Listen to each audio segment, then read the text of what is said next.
Hello everybody, welcome to after school. तो दोस्तों, मैं हूं भावनापुरी और आज हम आगे बढ़ेंगे और अपनी स्पीकिंग की क्लासेस को और अच्छे तरीके से बड़े इंटरेस्ट के साथ आगे बढ़ाएंगे। तो दोस्तों, लास्ट क्लास में हमने देखा था कि अपना परिचय कैसे करें, अपने आप को किसी व्यक्ति से जब इंट्रोड्यूस करवाना हो तो कैसे करवाएं। तो मुझे उम्मीद है आप लोगों ने घर पे प्रैक्टिस की होगी, आपने अपने भाई बहन या किसी दूसरे व्यक्ति के साथ इंग्लिश में बात करने की कोशिश की होगी। अब उसी चीज को आगे बढ़ाएंगे और आज हम डिस्कस करेंगे वर्ब के बारे में। वर्ब यानी कि क्रिया, वर्ब यानी कि क्रिया। चलो भाई, देखते हैं ये वर्ब है क्या। मैं आपको बता दूं कि बेसिक लेवल से मैं इसलिए लेकर चल रही हूं कि अगर आप में से कोई भी व्यक्ति जो मेरी वीडियो देख रहा है उसको जरा भी ये लगे कि मुझे तो ये वर्ड पता ही नहीं थे, राइट, तो उन सभी शब्दों को मैं साथ ही साथ लेकर चल रही हूँ ताकि किसी भी तरीके की कोई भी कंफ्यूजन यानी कि असमंजस में आप ना रहें। ठीक है, तो यहाँ पर आज हम डिस्कस करेंगे किस बारे में, वर्ब के बारे में यानी कि क्रिया। ठीक है, तो भाई एक बात बताओ, मैं यहाँ पर खड़े होकर क्या कर रही हूँ? मैं आप लोगों को पढ़ा रही हूँ। मैं क्या कर रही हूँ? मैं आप लोगों को पढ़ा रही हूँ। तो देखा जाए कि ये काम प्रेजेंट में चल रहा है, ये काम प्रेजेंट में चल रहा है। प्रेजेंट का मतलब क्या होगा कि जो काम आप वर्तमान में कर रहे हैं, जो काम हम वर्तमान में करते हैं उसको हम कहते हैं प्रेजेंट। तो प्रेजेंट का मतलब यहाँ पर हम लिख लेते हैं, प्रेजेंट का मतलब होता है वर्तमान में किया गया काम, वर्तमान।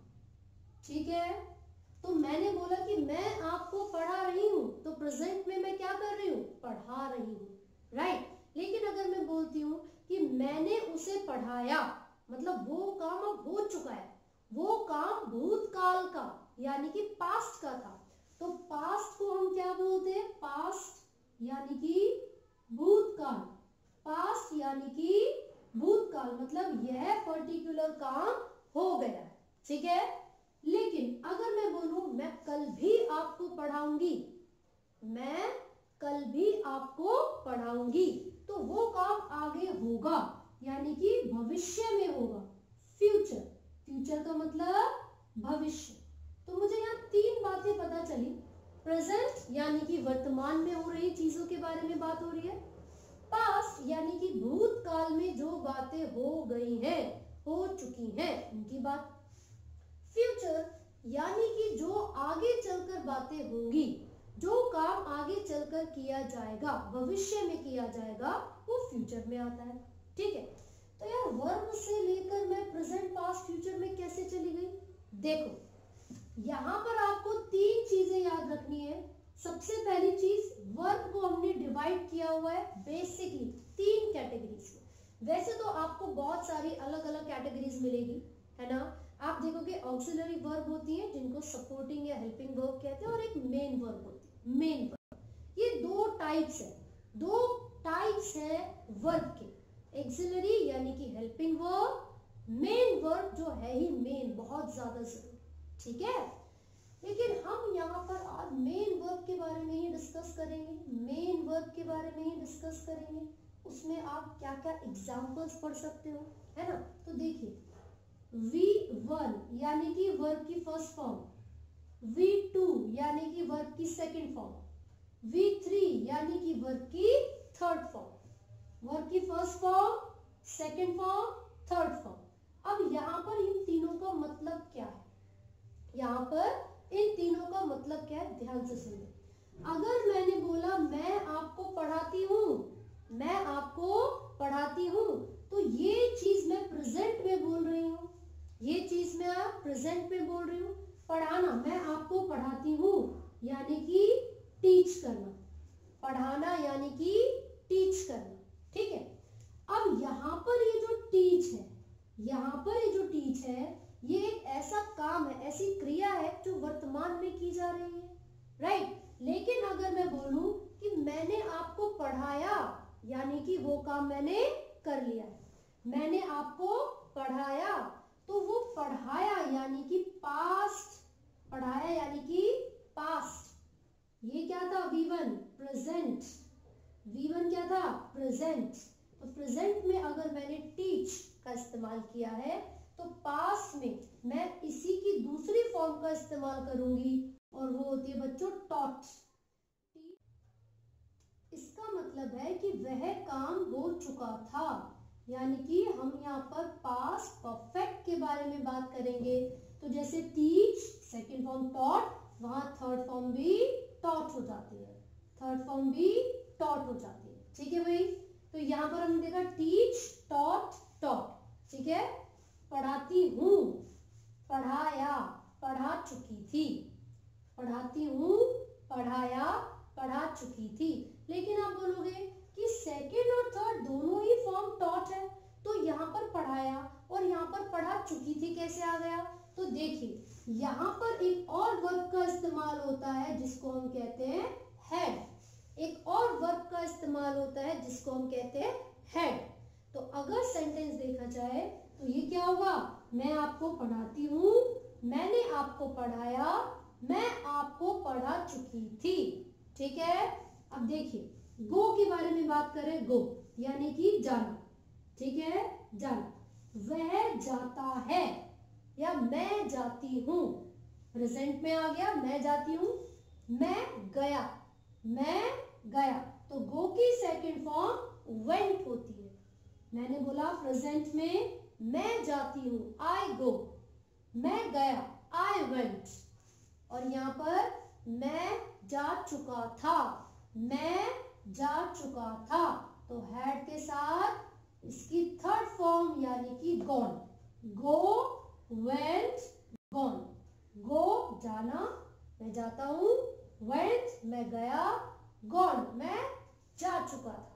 तो ये तीनों आपको फॉर्म्स याद रखनी है। एक और एग्जांपल हम यहाँ पर ले सकते हैं। देखना, देखना यानी कि सी, देखना यानी कि सी, एस डबल ई।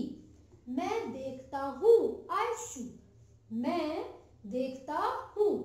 मैंने देखा, तो सी की सेकंड फॉर्म सॉ, मैंने देखा, सी की सेकंड फॉर्म सॉ। मैं देख चुका था, तो यहाँ पर सीन आ जाएगा। क्या आ जाएगा बच्चों? सीन। सी, सॉ, सीन, तीनों चीजें आपने देखी। अगला एक एग्जांपल देख लेते हैं। खेलना, खेलना इसका मतलब क्या होता है? प्ले। इसका मतलब प्ले। मैं खेलता हूँ, आई प्ले, मैं खेलता हूँ, आई प्ले। मैंने खेला, आई प्लेड, आई प्लेड। मैं खेल चुका था, आई हैड प्लेड। तो आप इसी के साथ एक दो एग्जांपल्स और देख लेते हैं। जैसे कि कम, कम मीन्स आना, कम का मतलब आना। तो यहाँ पर मैं आता हूँ, आई कम। मैं आया, वह आया, मतलब वह आया था। तो कम की सेकंड फॉर्म केम, कम की सेकंड फॉर्म केम। पास परफेक्ट यानी कि जो वर्ब की थर्ड फॉर्म है उसमें हम लिखेंगे कम, हैड के साथ कम। तो देखा जाए तो कम, केम, कम, कम, केम, कम। वर्ब की first form, second form, third form. एक और एग्जांपल ले लेते हैं। खाना, हम खाते हैं, आई वी ईट। हम मतलब वी, मैं खाता हूं मतलब आई ईट। मैंने खाना खाया, आई एट। ईट, एट, ईट, एट। और यहाँ पर ईटन, थर्ड फॉर्म क्या हो जाएगी बच्चों? ईटन। एक और एग्जांपल ले लीजिए। पीना, पीना इसको बोलते हैं ड्रिंक। पीना यानी कि ड्रिंक। मैंने पिया, ड्रैंक, ड्रैंक मैं पी चुका था, ड्रंक, ड्रंक। तो इसका मतलब ये हुआ जो तीनों फॉर्म्स ऑफ वर्ब है वो हमें आना बहुत जरूरी है अगर हम कोई सेंटेंस बनाना चाहते हैं। लेकिन अभी तक आपने देखा कि यहाँ पर ये जो सारे शब्द हैं, जैसे कि टीच मैंने यहाँ पर लिखा था, टीच का मतलब होता है पढ़ाना, टीच का मतलब पढ़ाना, गो का मतलब जाना, सी, प्ले, कम, ईट, ड्रिंक, सब वर्ब की फर्स्ट फॉर्म है। देन यहाँ सेकंड और यहाँ पर थर्ड फॉर्म, राइट। लेकिन मैंने बोला मैं पढ़ाती हूँ, आई टीच। आई एक्सेप्शन है, हमेशा याद रखिए आई एक एक्सेप्शन होती है इंग्लिश में। English is language of exceptions. English एक ऐसी भाषा है जिसमें आपको बहुत सारी एक्सेप्शंस मिलेंगी, है ना। एक्सेप्शंस का मतलब है कि कई जगह पर मैं ये बोलूंगी कि जहां जहां सिंगुलर होगा वहां पर SES लगाइए, लेकिन आई सिंगुलर में यूज करते हो लेकिन SES उसके साथ नहीं लगाते, तो वो क्या है, एक एक्सेप्शन। तो यहाँ पर मैंने बोला कि जो जितनी भी V1 वर्ब की फर्स्ट फॉर्म आपने लगाई थी ये प्लूरल के लिए लगाई थी। किसके लिए लगाई, प्लूरल के लिए। यानी कि मैंने बोला मैं जाती हूँ, हम जाते हैं, हम खाते हैं, हम पढ़ाते हैं, हम खेलते हैं। बट अगर मैं बोलूंगी वह पढ़ाता है तो यहाँ पर S या ES लग जाएगा। क्या लग जाएगा बच्चों, S या ES। तो सेंटेंस बनेगा he teaches, वह पढ़ाता है। वह जाता है, he goes, he goes। C के साथ में S नहीं लगता। अनदर एक्सेप्शन, प्ले, यहाँ पर आ जाएगा he plays, वह खेलता है। वह आता है, he comes, वह खाता है, he eats, वह पीता है, he drinks। तो आपको याद रखना है S या ES का यूज किया गया है थर्ड पर्सन सिंगुलर के साथ। थर्ड पर्सन सिंगुलर से मेरा मतलब है he, she, it, names। मैंने फर्स्ट क्लास में आपको समझाया था थर्ड पर्सन कौन होते हैं और सिंगुलर मतलब एक वचन। तो जहां पर भी प्रेजेंट में he, she, it और names आते हैं उनके साथ आप कौन सी फॉर्म ऑफ वर्ब यूज करेंगे, फर्स्ट फॉर्म। और उसके साथ क्या ऐड करेंगे, S या ES। तो ये सभी फॉर्म्स ऑफ वर्ब आपको याद करनी है। मैं इसके अलावा भी कुछ एग्जांपल्स आपके लिए अवेलेबल करवाऊंगी, तो यहाँ तक पढ़ के रखिए। नेक्स्ट क्लास में हम इसके आगे डिस्कस करेंगे। आप एक स्क्रीनशॉट भी ले सकते हैं या फिर इसको नोट डाउन भी कर सकते हैं, ठीक है। So all the very best, thank you so much. Do not forget to like, share and subscribe.